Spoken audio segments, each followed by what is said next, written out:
जय माता की। आज शुक्रवार है। मैं टिम्मी अंकल टिम्मी व्लॉग में आपका एक बार से फिर स्वागत अभिनंदन करता हूं। आज शुक्रवार है। आज मैं माता रानी के एक रहस्यमय चमत्कारिक मंदिर के बारे में आपको बताऊंगा जो मध्य प्रदेश में है। क्या आपको पता है अछरू माता का मंदिर कहाँ है? ये प्रसिद्ध चमत्कारी मंदिर मध्य प्रदेश के निवाड़ी में है। अछरू माता का रहस्य जानकर अक्सर लोग हैरान होते हैं, लेकिन इससे जुड़े चमत्कारों का कोई जवाब छानबीन करने वालों का नहीं मिल सका। मान्यता है कि यहाँ माता रानी कुंड के भीतर से भक्तों से संवाद करती है और भक्तों को प्रसाद देती है। नवरात्रि में मेला भी लगता है। चैत के नवरात्रि में बहुत ज़बरदस्त मेला लगता है यहाँ पे हर साल। मध्य प्रदेश के निवाड़ी में एक ऐसा मंदिर है जिसके बारे में लोगों का कहना है कि मंदिर में मां कुंड से भक्तों की मनोकामना पूरी करती है और उनको आशीर्वाद देती है। यह चमत्कारिक माता रानी का मंदिर निवाड़ी जिले के पृथ्वीपुर तहसील क्षेत्र के अंतर्गत आने वाली ग्राम पंचायत मडिया में है और देवी अछरू माता मंदिर के नाम से प्रसिद्ध है।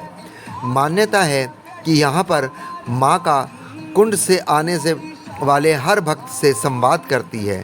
यहाँ माँ भक्तों की फरियाद सुनती है। माँ भक्तों के प्रश्नों का उत्तर भी देती है।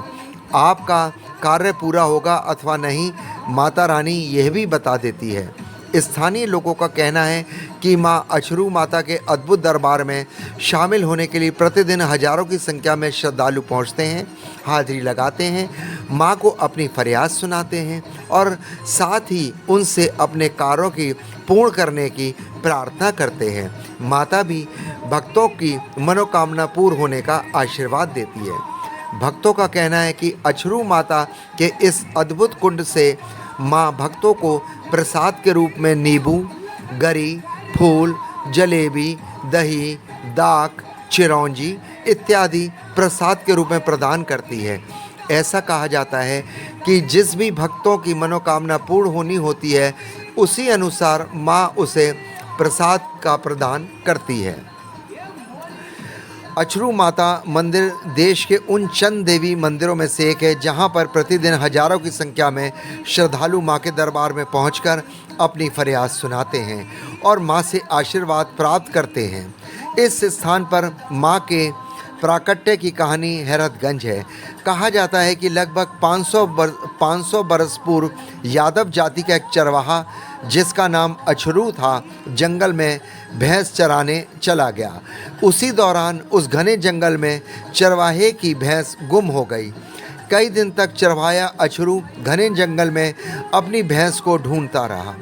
भैंस खोजते खोजते चरवाहा प्यास से व्याकुल होने लगा और चरवाहा इसी पहाड़ी के पास एक वृक्ष के नीचे छाया में बैठ गया।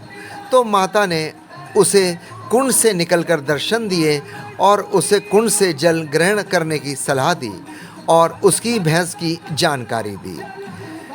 कहते कुंड में पानी पीने के बाद जब चारवा अचारू अपनी लाठी कुंड में डाली तो वह अंदर चली गई। इसके बाद वह हैरान रह गया। फिर माता की बताई गई जगह पर पहुंचा और माता ने जिस स्थान पर उसकी भैंस होने की जानकारी दी उसी स्थान पर उसकी भैंस के साथ साथ उसकी लाठी भी मिली। इस प्रकार उसके आश्चर्य का ठिकाना नहीं रहा।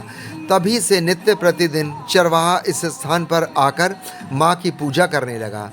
धीरे धीरे ये बात आसपास फैलने लगी आग की तरह और लोग इस स्थान पर पहुंचकर अपनी मनोकामना पूरी करने के लिए अर्जी लगाने लगे। माँ कुंड से श्रद्धालु को जवाब देने लगी और इस स्थान पर धीरे धीरे देश भर में प्रसिद्धि हो गई और आज हजारों की संख्या में श्रद्धालु इस स्थान पर पहुंचकर माँ के दरबार में अपनी अर्जी लगाते हैं और मनोकामना पूरी करने के लिए माँ से विनती करते हैं। माँ भी भक्तों को कुंड से जवाब देती हैं और बाद में भक्तों ने बाद में यहाँ पे माता का एक विशाल मंदिर भी बनवाया। धीरे धीरे मंदिर बड़ा होता गया और माँ की ख्याति बढ़ती गई। यह स्थान जहाँ पर माँ का कुंड है एक पहाड़ी पर स्थित है और कुंड हमेशा जल से लबालब भरा रहता है। कई बार बुंदेलखंड क्षेत्र में सूखे की चपेट आई, लेकिन कुंड में सदैव पानी भरा रहा। पहाड़ी पर यह स्थान होने के बावजूद भी कुंड का पानी कभी कम नहीं हुआ। लोगों का कहना है माँ देवी आपदाओं का भी संकेत देती रहती है। स्थानीय लोगों का कहना है कि इस कुंड में जल कहाँ से आता है, प्रसाद कहाँ से आता है, इस बात की खोज कई बार लोगों ने करने की कोशिश की, लेकिन किसी को कुछ पता नहीं चला। लाखों लोगों की श्रद्धा इस स्थान में जुड़ी हुई है। लोग अपने कार्यों की अपेक्षा लेकर माँ के दरबार में पहुँचते हैं और माँ सभी की मनोकामना पूर्ण कर देती है। यहाँ यह भी मान्यता प्रचलित है कि जब सती के शव के टुकड़े गिरे तो यहाँ माँ के सती के आंसू गिरे थे, और यह स्थान वहीं जहाँ पर आंसू गिरे कहा जाता है ये पृथ्वी के मध्य का स्थल है।